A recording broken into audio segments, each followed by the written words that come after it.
So today we're focusing generally on the mind, but I wanted to, in my little bit now, talk about memory and how we can all start to feel a bit more confident in our remembering. When we're talking about memory and getting older, it's really important not to put ourselves down, because while we have those inefficiencies sometimes in our memory, we also have a lot of strengths, and that's mainly in the types of memories that we build up over our lifetime. The more positive, calm attitude towards memory can actually make us feel more in charge of things and get more out of our memory. I work in particular in women's mental health, and I've been working and developing ways of understanding, measuring and treating a condition called perimenopausal depression. So the concept of perimenopausal depression isn't a popular one. It's not one that is talked about very much.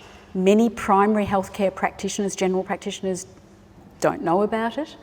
It's made difficult because often this is happening with brain changes 5 to 10 years before body changes. So that makes it difficult as well.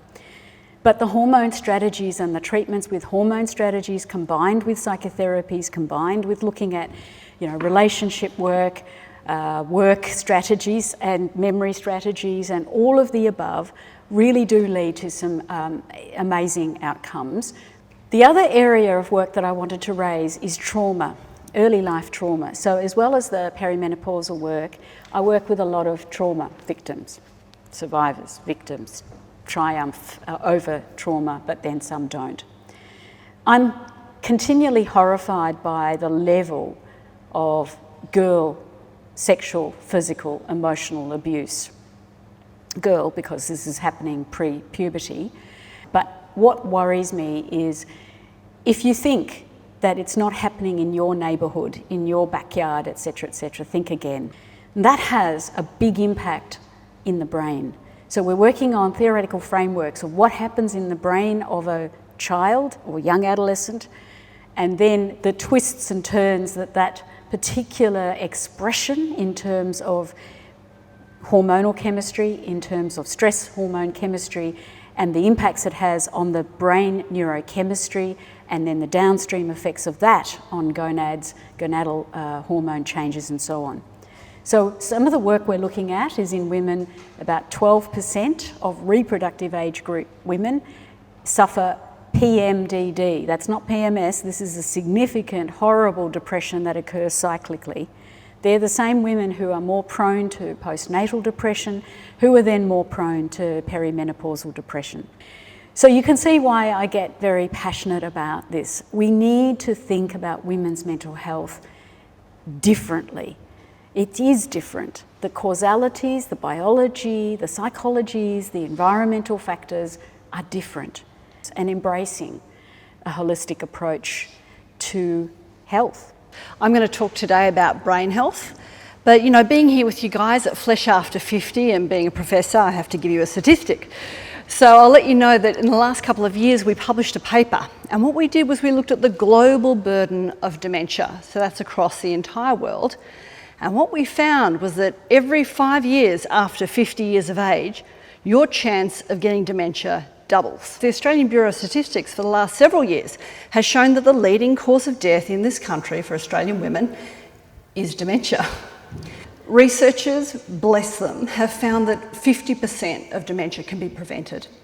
So that's what I'm going to talk about today. The first thing I would talk about is physical activity.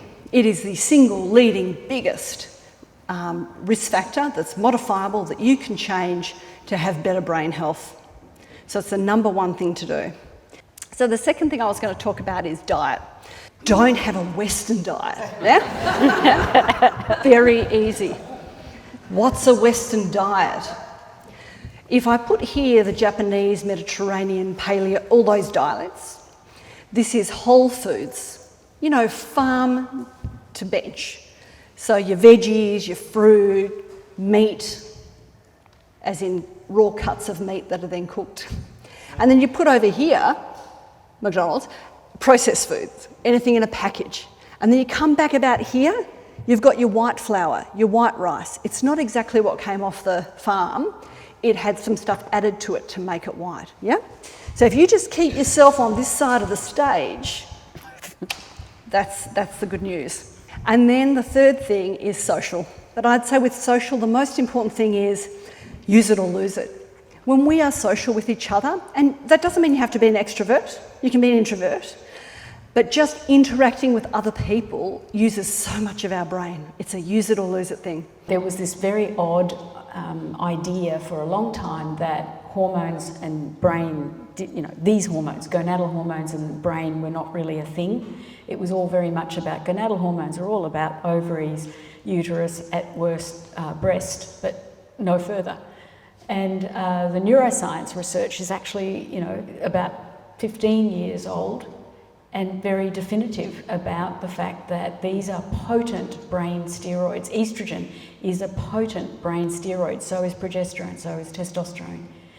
We haven't got the word out there yet, and I putting on a political hat, it's because women's mental health is at the bottom of everyone's barrel.